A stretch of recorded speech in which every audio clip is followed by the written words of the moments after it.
Tu n'es pas riche aujourd'hui parce que tu ne veux pas payer le prix que la richesse demande. Je me suis rendu compte à force de discuter avec des jeunes que nous sommes aujourd'hui en train de tomber dans un piège qui nous fait énormément de mal. Beaucoup de jeunes veulent devenir riches. Malheureusement, la vie qu'ils mènent les éloigne tous les jours un peu plus de la richesse. Et ils accusent tout le monde. Ils accusent le gouvernement, ils accusent les oncles de leur famille, ils accusent leurs copines, ainsi de suite. Ils accusent tout le monde et ils ne réalisent pas qu'en fait, devenir riche n'est pas la conséquence d'avoir beaucoup d'argent. Je ne sais pas comment je vais vous dire ça ou en quelle langue je vais le dire. Mais devenir riche est la conséquence d'une stratégie que tu as mise dans ta vie. Si tu appliques une stratégie dans ta vie, tu vas gagner de plus en plus d'argent. Et ça ne dépend pas de ta famille, ça ne dépend pas du fait que tu viennes d'un milieu pauvre, ça ne dépend pas du fait que tu n'aies pas de relation, ça dépend du fait que tu aies décidé que tu allais vivre comme quelqu'un qui veut devenir riche. De quoi je parle? L'absence de sacrifice. Aujourd'hui, vous ne voulez pas payer le prix. Or, devenir riche, ça demande de payer un prix. Et quand on vient d'une famille riche, on n'a pas les mêmes désavantages que quand on vient d'une famille pauvre. Quelqu'un qui est issu d'une famille riche n'a pas de problème pour devenir riche parce qu'il y a déjà un patrimoine. Il y a une base qui l'attend, sur laquelle il peut s'appuyer pour décoller. Mais quelqu'un qui est comme toi et moi, qui vient d'un milieu peu favorisé, il a besoin de faire des sacrifices que les autres ne font pas. Et si tu ne comprends pas ça, si tu ne comprends pas que ce sont les sacrifices que tu fais aujourd'hui qui vont te permettre de réussir demain, alors tu resteras à jamais pauvre ou dans la classe moyenne. Tu ne parviendras jamais à avoir une percée. Parce que la percée vient des sacrifices que tu vas être à mesure de pouvoir consentir. Je vais revenir sur le sujet du jour parce que je pense que beaucoup de jeunes qui me suivent aspirent aussi à la richesse. Beaucoup de jeunes qui me suivent, en tout cas moi j'ai décidé il y a de cela pas mal d'années que j'allais devenir riche. C'est une décision que j'ai prise. Parce que j'ai vu les ravages de la pauvreté. Je ne sais même pas pourquoi les gens qui vivent dans la pauvreté, vous devez être les personnes les plus révoltées contre la pauvreté. Parce que vous voyez les conséquences de la pauvreté dans votre famille. Moi, j'ai vu des gens mourir dans ma famille parce qu'il n'y avait pas d'argent pour payer une opération. J'ai vu des gens mourir parce qu'il n'y avait pas d'argent pour payer une opération. Donc, ce n'est pas un jeu de devenir riche pour moi. Ce n'est pas une histoire de vouloir faire le fun. Par contre, quand tu as décidé que tu veux devenir riche, il y a un chemin. Il y a un chemin à suivre quand tu viens d'une famille pauvre. Quand tu viens d'une famille pauvre et que tu n'as pas de capital, tu n'as pas un oncle, tu n'as pas une tante, tu n'as personne sur qui tu peux compter pour t'enrichir, le chemin est le suivant. Numéro 1, tu te trouves un boulot. Peu importe ce que ce boulot te donne, tu le prends d'abord parce que tu ne veux plus être une charge à qui on donne à manger. Tu te trouves un boulot. Et quand tu t'es trouvé un boulot, numéro 2, et c'est là que ça devient donc très intéressant, tu appliques la stratégie que je vais te donner maintenant. Ça, c'est la stratégie pour les gens qui sont pauvres et qui veulent devenir riches.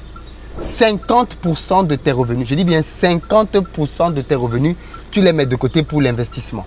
40% de tes revenus pour tes charges et 10% de tes revenus pour le reste. Ça fait le 50-40-10. 50-40-10.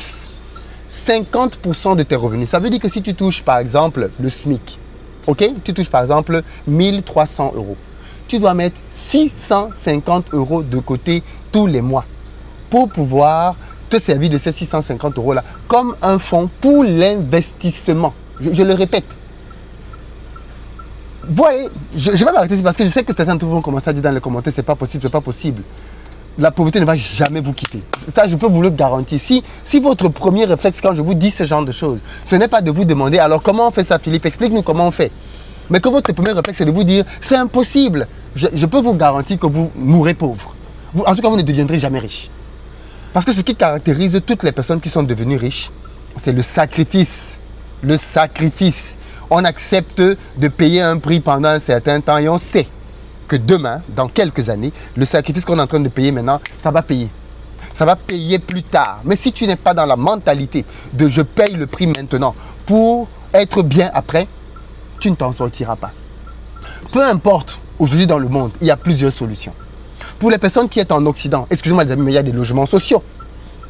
Moi, j'ai quitté ma résidence étudiante où je payais, quand je quittais la résidence étudiante, je crois que je payais déjà quasiment 360, 380 euros. Parce que quand je suis entré dans la résidence étudiante, je payais 320 euros. Mais chaque année, ils augmentaient des trucs à gauche, à droite. À la fin, quand je partais de la résidence étudiante, je touchais 380 euros. Mais j'ai quitté la résidence étudiante pour où? Pour un HLM. Oui, les amis. Quand j'entrais dans la résidence étudiante, j'entrais en tant que stagiaire. Donc j'avais un salaire de stage à l'époque qui était de 1000... j'étais à 1600 euros de stage à l'époque déjà. Dans mes 1600 euros de stage, j'avais un loyer de 320 euros. Calcule toi-même. Calcule toi-même. Tu prends ta calculatrice, parce qu'en fait, je le dis là, mais comme c'est des chiffres, je vais calculer, vous-même, vous allez voir combien représentait le loyer dans mes revenus. Tu prends 320 euros, tu divises par 1600, voilà, 20%. 20%. Donc, je mettais 20% de mes revenus dans mon loyer. Mais à partir du moment où je mettais 20% de mes revenus dans mon loyer, de 1600 euros, et bien à partir de là, j'avais de la marge pour pouvoir aller faire... Moi, je ne faisais pas du 50, 40, 10, hein, pas du tout. Moi, quand j'avais payé mon loyer à 320 euros, le reste de mes charges, je payais le pass Navigo pour les transports et je mangeais. Moi, je ne mangeais pas dehors, j'achetais à manger au supermarché et je venais cuisiner à la maison. Donc, je dépensais très peu d'argent dans la nourriture. Mes sorties, c'était le sport. J'allais faire du sport avec les voisins en bas de la résidence à Villeneuve-Saint-Georges, Bois-Matar. Je faisais mon sport là tous les jours. J'allais courir dans les quartiers. Je connais bien toute la zone. J'ai couru toutes les rues, les sous-rues, les carrefours. J'ai fait toutes les rues là-bas en courant. Je maîtrise cette zone de Valenton, toute cette zone-là. J'allais courir là-bas, je faisais tout. Parce que c'était moi, ma distraction de pauvre. J'allais courir. En plus, c'est une distraction qui m'a fait beaucoup de bien dans ma santé. Mais alors que moi, ma distraction, c'était de courir. Alors que moi, ma distraction, c'était de m'adonner à faire des choses. Mes distractions, c'était le foot. Je ne sortais pas. Les histoires d'aller au restaurant, pour faire quoi? Pour aller voir qui? Les histoires des filles, j'étais pas dedans. Pour faire quoi? J'étais focus, j'avais un objectif dans ma vie. Et quand j'ai fini donc avec ma résidence étudiante, j'ai commencé à travailler. Quand j'ai fini avec mes stages, j'ai commencé à travailler, je touchais 2000 euros. J'ai trouvé un logement social, là où je payais maintenant 320 euros. Je suis revenu encore à 320 euros, alors que quand j'étais résidence étudiante, j'étais à 380 euros. Donc le logement social, non seulement on était deux, parce que j'étais déjà marié, mais on est revenu maintenant dans un logement social. Il y a toujours une solution pour quelqu'un qui veut chercher un moyen d'économiser. Il y a juste l'ego, les mauvaises habitudes qui laissent penser à certains qu'ils ne peuvent rien faire. Si tu as un petit revenu, même si c'est 100 000 francs au pays, avec 100 000 francs, trouve-toi, habite d'abord chez tes parents. Quand on gagne 100 000 francs, ne loue pas. Va vivre chez un oncle, chez une tante, même si ce n'est pas gay là-bas. Même si tu n'as pas la liberté de sortir tous les jours, on s'en fout, tu es focus, tu es là pour accomplir quelque chose dans ta vie. Va à un endroit où tu ne payes pas de loyer. Tu ne gagnes pas 100 000 francs, tu payes un loyer de... On va dire oui, les loyers sont chers, mais oui, c'est cher. Parce que les loyers ne sont pas faits pour les gens qui gagnent 100 000 francs. Quand tu gagnes 100 000 francs, tu n'es pas habilité à payer un loyer. Maintenant, si tu ne peux vraiment pas, trouve une colocation avec des gens là où vous allez payer petit montant. Tu payes même 25 000 francs. Maximum. Parce que tu n'as vraiment pas le choix. Mais trouve le moyen de mettre une très petite partie de ton argent dans tes charges. Parce que quand on est pauvre, on doit être léger. Tu ne peux pas avoir beaucoup de charges quand tu es pauvre. Quand tu es pauvre, quand tu gagnes les 100 000 francs, quand tu es au SMIC, tu ne cherches pas de femme. Surtout une femme qui va être à ta charge. Une femme dont... Même quand une femme n'est pas à ta charge, une femme, ça demande de l'argent. Pour payer les sorties, pour payer... Ça demande un minimum d'argent que tu n'as pas. Donc tu ne cherches pas les femmes. Je te dis ça en toute transparence. Hein. Je ne te dis pas ça pour faire genre. Je te parle de ce que moi j'ai fait. Je te dis ça en toute transparence. Sois focus. Sois focus. Et tu me diras merci toute ta vie après. Dans cette phase de privation, parce que la vie est une question de momentum. Il y a des moments pour tout. Des moments où on se prive et des moments où on se réjouit. Des moments où on est dans on n'est pas dans les sorties. Des moments où tu peux t'amuser. Pendant cette phase-là où tu dois épargner, j'ai dit 50, 40, 10. Quand tu as payé ton loyer, ou alors quand tu es à la maison, en famille, tu donnes une petite contribution financière pour le loyer. Le reste d'argent, tu payes eau, électricité. Tu vis petitement. Tu ne mets pas la clim pour les gens qui sont au pays. On ne met pas la clim quand on a 100 000 francs. Tu vis dans quel monde? Tu manges au marché, tu vas acheter de la nourriture au marché, tu ne vas pas au centre commercial. Le centre commercial, c'est fois 1,5 les prix. Tu ne vas pas au centre commercial, tu vas au marché. Au marché, tu as les prix moins chers. Tu adoptes un style de vie lié au fait que tu n'as pas d'argent. Moi, à Villeneuve-Saint-Georges, je faisais mes courses au marché. Le marché de Villeneuve-Saint-Georges m'a beaucoup sauvé. J'allais au marché, je faisais mes courses pour 2-3 semaines. Je connaissais tous les prix, l'agneau, le veau, je mangeais bien. Hein. Je mangeais bien. Mais je faisais attention à mes dépenses. Je faisais très attention. Et le reste donc de mon argent, je le mettais pour mon développement et mon investissement. Les 50% donc de ton argent, que ce soit 50 000, que ce soit, mets cet argent pour te développer. Investis cet argent pour pouvoir avoir plus de compétences. Investis cet argent pour pouvoir te développer dans ton secteur professionnel, pour faire des formations professionnelles qui vont te rendre meilleur. Investis cet argent pour lire des livres qui vont t'ouvrir le mindset. Investis cet argent pour assister à des formations, à des séminaires comme Back to Africa, à des forums, là où tu vas partager des moments avec des gens qui ont réussi. Pose-leur des questions, apprends d'eux. Apprends quel est leur mindset. C'est à ça que ça doit te servir ces 50%. Fais ça pendant 1 an, maximum 2. Tu ne gagneras plus 100 000 francs.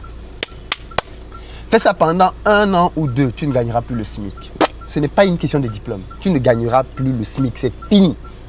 Tu vas gagner au minimum le double. Je dis bien, tu gagneras au minimum le double. Des opportunités de faire de l'argent, il y en a plein autour de nous.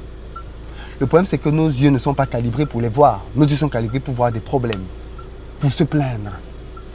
Donc tu as le choix. Soit tu attends qu'il y ait un président qui va venir et qui va te sortir de la pauvreté, mais je crois que tu attendras longtemps parce que ce président n'arrivera pas. Soit tu décides de prendre ta vie en main, de prendre ta vie en charge et de te donner les moyens de réussir.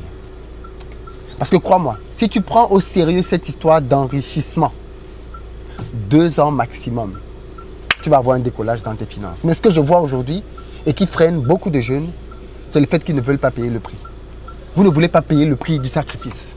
Vous êtes tout le temps dans la distraction. Vous êtes sur TikTok. 30 minutes sur TikTok ou 30 minutes dans un livre. TikTok t'abrutit, un livre t'édifie.